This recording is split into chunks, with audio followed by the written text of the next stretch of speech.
this bonus episode of the Glow Journal podcast, a conversation with the beautiful minds behind the world's biggest beauty brands. I'm your host, beauty writer Gemma Watts, and in this bonus Ask an Expert episode, I'm joined by Dr. Alice Rudd. A general and cosmetic dermatologist affiliated with the Alfred Hospital and the Skin Health Institute, Dr. Rudd completed her medical degree at Monash University and completed her postgraduate dermatology studies through the Australasian College of Dermatologists. Having founded Skin Depth Dermatology 6 years ago, Dr. Rudd was our first port of call when it came to answering your questions on skincare during and after pregnancy. Away from our regular brand founder conversations, I am asked so many highly specific questions about the skin. Given that I am an educated consumer and by no means an expert, it would be unethical for me to even attempt to address those skin concerns, which is why I insist on taking them to a medical doctor. This Ask an Expert series gives you, the Glow Journal audience, unprecedented access to medical doctors, professors, and dermatologists. And while this episode is sponsored by Candela Medical, doctors ethically have to remain completely objective in interviews like this.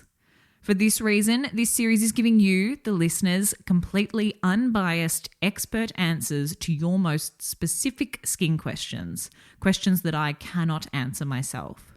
As mentioned, this episode is sponsored by Candela Medical. However, all of Dr. Rudd's views are entirely her own, and as per any interview with a doctor, you will hear no specific product recommendations throughout the recording.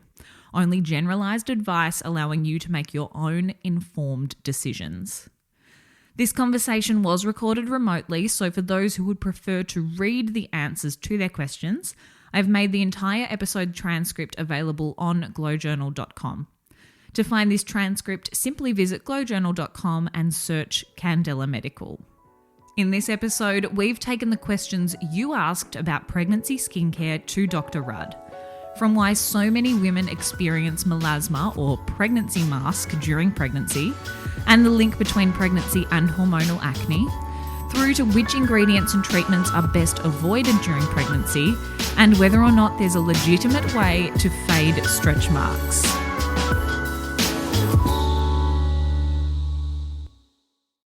Based on the questions that were submitted, I thought we might start broad and then hone in a bit. So to start, what are some of the most common changes that women can see in their skin during pregnancy?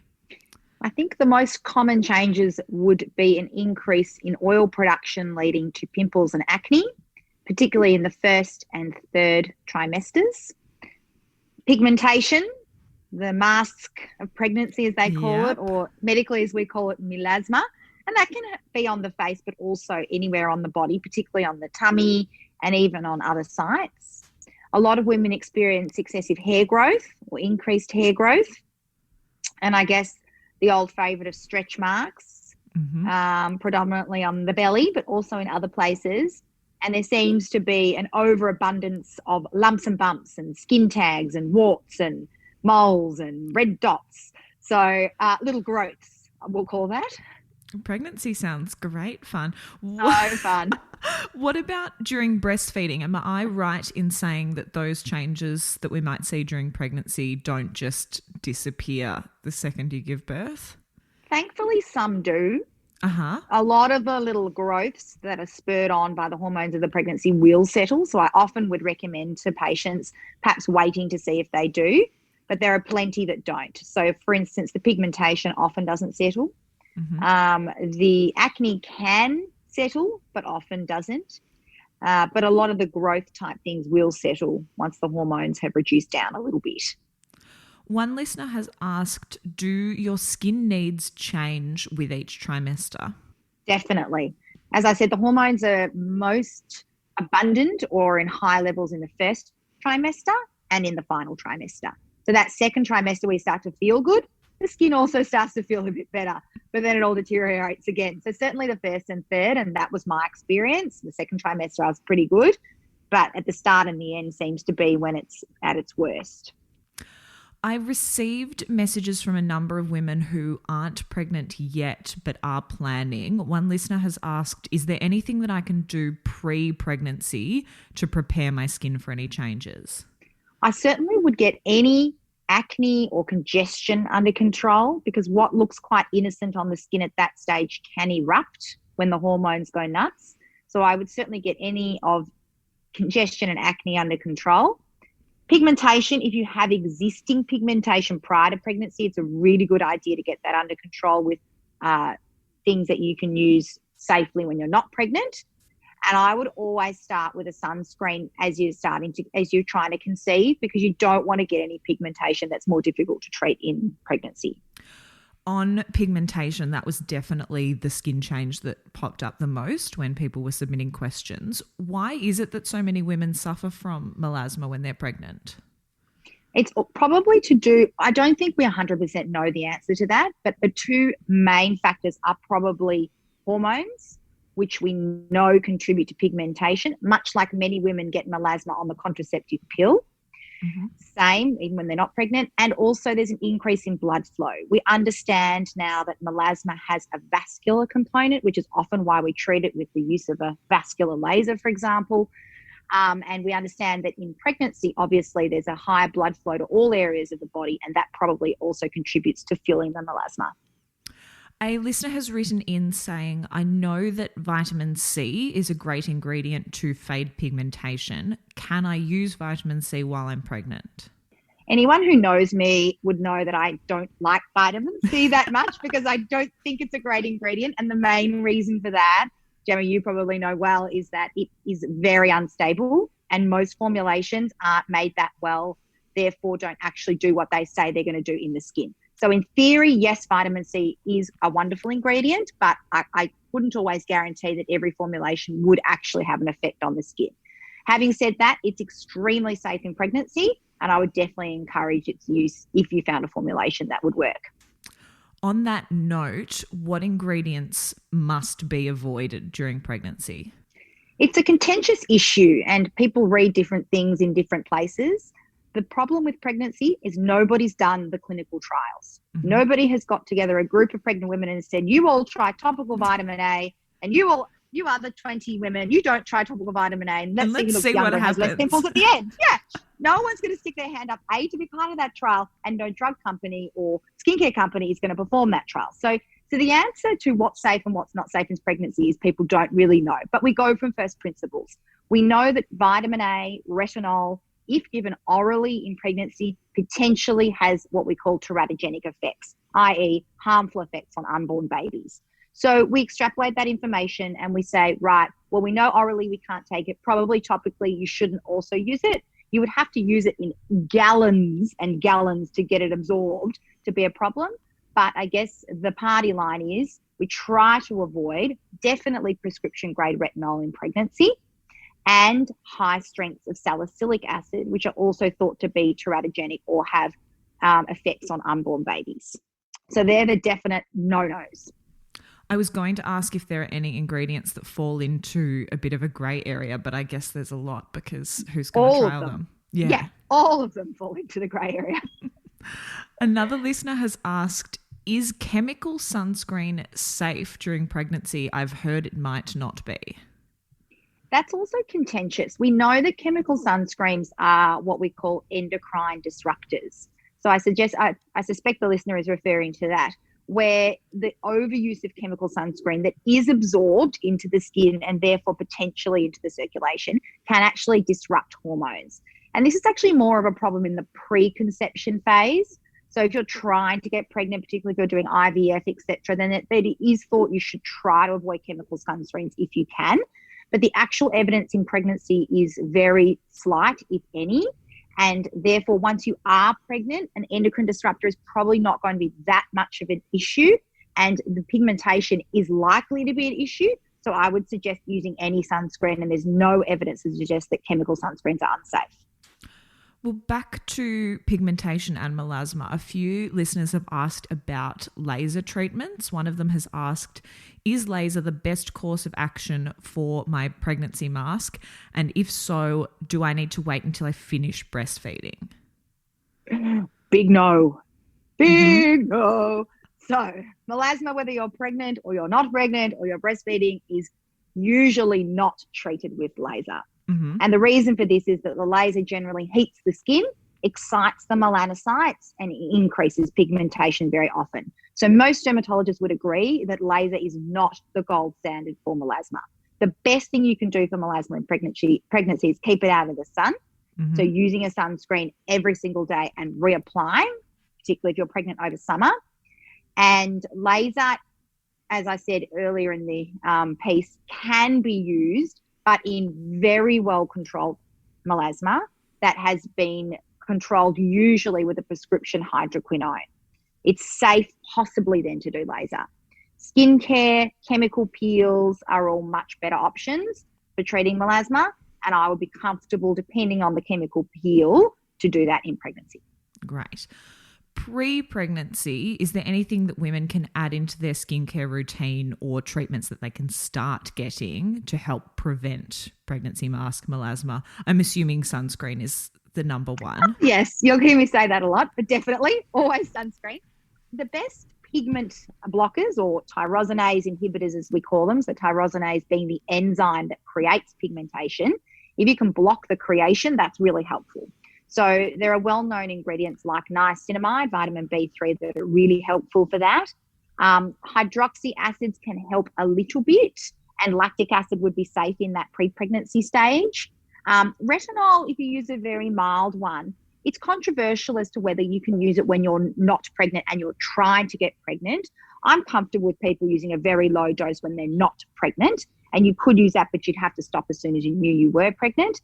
And chemical peels in the time before pregnancy are fantastic. They get a little bit deeper than skincare would and can help break up the pigmentation a little bit more effectively.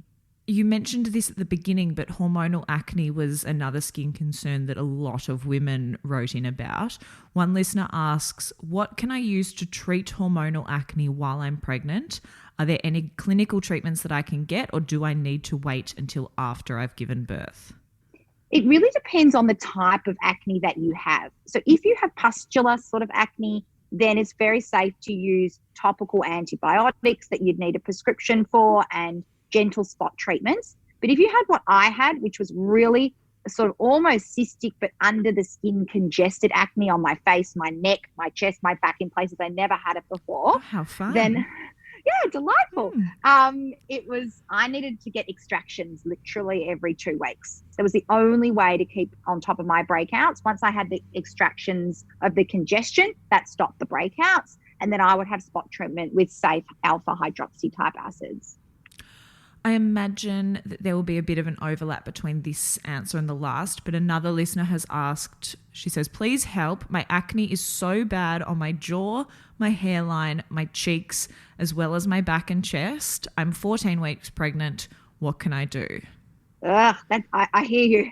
Chemical peels and extractions and spot treatments is the only way to get through that. LED light is safe, sort of chest and up above. For anti-inflammatory. Laser you could do to spot nasty ones. And if they're really big and cystic, then we would suggest an injection of cortisone. The doctor or dermatologist. Of course, stretch marks featured a lot in the most frequently asked questions. No surprises there. A broad question, but what actually are stretch marks? Stretch marks is just a damage to the dermal collagen. So basically, the collagen in your belly particularly is disrupted by the stretching process, and you can see the skin looks thinner there and the collagen has become stretched. So basically, they start off quite red. There's a little bit of inflammation that's occurring as the collagen is being stretched, and then they become quite white once that sort of stretching inflammatory process has settled. And it usually starts around the 24th week of pregnancy, and it can affect up to 80% of women. A listener asks, is there anything I can do to prevent stretch marks ahead of time? In the first trimester of my pregnancy, started to use massage and silicone gel. There are some studies that have been done with lots of different topicals and lasers, etc. But the only thing that's probably proven to work is massage. which with or without a silicone gel, which I did use, but it's probably the massage. In fact, they did a big study and they got some pregnant women to massage and some women to massage with a silicone gel, and both groups had a reduction in stretch marks. So it's clear that really massage is the main thing. And the skin becomes very dry in pregnancy, extremely dry. And this is when we would normally suggest that women switch to a soap substitute and moisturize. So just purely moisturizing your skin and massaging it is probably the best prevention. And also have a small baby. Oh, perfect. That's great advice. Have a baby when you're older, because when you're younger and your collagen isn't as stretchy, then you don't stretch as much. Oh, well, I'll remember the second part of that. Just remember the second part, yeah. That's helpful.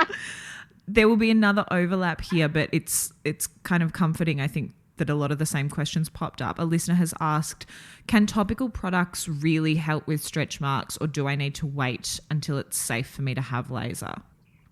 Look, a jury is out. As I said, it's the massage, and silicone gel is the only other thing that's been studied that could be worth trying. Mm-hmm. And then, yes, laser postpartum to control the redness, and also laser to contract the collagen and help rebuild that stretched collagen. This is a big one, but a listener asks, how do lasers actually work to fade things like stretch marks? I want to get them treated, but would love to know what I'm actually signing up for. That's a very good question. As I mentioned, there's the two phases of stretch marks. There's the red phase, and then they go white. So basically when they're red, that means that there's inflammation, there's increased blood flow, the blood vessels have increased in the area. So a redness laser can really help at reducing down that redness. Some of the redness will fade with time postpartum, but a vascular laser can certainly assist in the resolution of the redness. Once the redness is gone and it's just white and the skin feels a bit thin and looks a bit stretched, then it's a case of getting that collagen that got really stretched during the pregnancy to contract back down. And most lasers, by creating heat in the skin and being fired at the skin and having energy applied to the skin, will cause a contraction in the collagen, which is why we use them for anti-aging. It contracts collagen and makes new collagen. So basically what you're doing is you're improving the color, and then you're improving the texture and rejuvenating the collagen. Anti-aging was a subject that popped up a bit, I think, because a lot of anti-aging solutions are kind of no-goes or grey areas during pregnancy. A listener has asked, can you get filler while pregnant? I've heard and read mixed opinions. It's a really good question. So theoretically, filler should be safe in pregnancy because all it contains is hyaluronic acid, which is what we naturally produce. And you would be able to put hyaluronic acid topically onto your skin in pregnancy, plus lidocaine, which is a form of local anesthetic, which is often administered at the time of a cesarean, for example, for localized pain relief. So in theory, the answer is it should be safe. However, as I mentioned earlier, no one has done the clinical trial. So it's very much up to the injector, and most injectors and most companies that produce the fillers would say no. Mm-hmm. Another listener asks, are at-home LED devices safe for pregnancy? I don't want to get Botox, but I do want to do some maintenance. Help. I don't have a problem with home LED devices so long as they're calibrated correctly and you know what you're getting and you don't overdo it. The one thing to say about that, though, is there is a little bit of heat, and if you get a particularly strong one, then some people's melasma can be quite excited by LED. Certainly mine was. And that could worsen melasma and increase erythema or redness in the skin. As you've mentioned, retinol it's advised that it's avoided during pregnancy. So a number of listeners have asked about retinol alternatives. Bakuchiol in particular was one that popped up a bit. What would you recommend? Again, the science has not been done, nor have the clinical trials. So theoretically, you would expect that would be safe, but there are a lot of botanicals that do have effects more than skin deep. So probably the best answer is to avoid, but in small amounts is probably okay. There were a few more changes that popped up, one being dermatitis. A listener says, I've copped a bit of perioral dermatitis during my pregnancy, so I'm really rashy around my mouth and nose. Any tips? It's classic for perioral dermatitis to worsen in pregnancy, and I think it's hormonal and the stress of the pregnancy and the lack of sleep and the not feeling so well. The best thing, very little you can do in terms of medical treatment because a lot of it's contraindicated in pregnancy, but avoiding all active ingredients in that area and using an anti-inflammatory moisturizer that you could, like a chemist grade anti-inflammatory moisturizer, is pretty much all you can do. And sometimes just stopping active ingredients in the area can assist. Then if it's not settling and it's worsening and it's bothering you, then you would need to seek medical help. The fact that she'd be wearing a mask as we're recording this is probably not helping things as well. No, definitely not. The mouth and the nose area are really copping it at the moment. Another listener has said moles and skin tags, they've popped up everywhere. Will they go away on their own? If not, are they best treated in clinic? Yes and yes. So Yeah. a lot will settle with time, and I always advise women to wait until a couple of months after they've delivered to see what settles. The best way to treat them is in clinic, because often they need a tiny little procedure where we would inject some local anaesthetic and snip them or cut them or remove them in some way. Yes. A nice note to wrap up on. One listener has written in saying, I'm newly pregnant. What is your top piece of advice around the skin that you could give me? Well, I'm going to say sunscreen. Yes. But apart from that, I would really encourage moisturising, massaging and moisturising the whole body. It'll prevent eczema, it'll prevent breakouts, it'll hopefully prevent stretch marks, and it's a very simple thing to do. And I think getting a good quality thick moisturiser all over the body every day is a great idea. That was Dr. Alice Rudd, dermatologist and founder of Skin Depth Dermatology, who you can find on Instagram at Skin Depth Dermatology. You can discover more about Candela Medical at candelamedical.com/au or on Instagram at candelamedicalanz. To read this interview, you can visit glowjournal.com. And for more beauty news, you can find me on Instagram at gemkwatts or at glow.journal. If you liked this episode, please do not forget to subscribe, rate, review and share so other beauty lovers can find us. I'm Gemma Watts. You've been listening to the Glow Journal podcast, and thank you for joining me.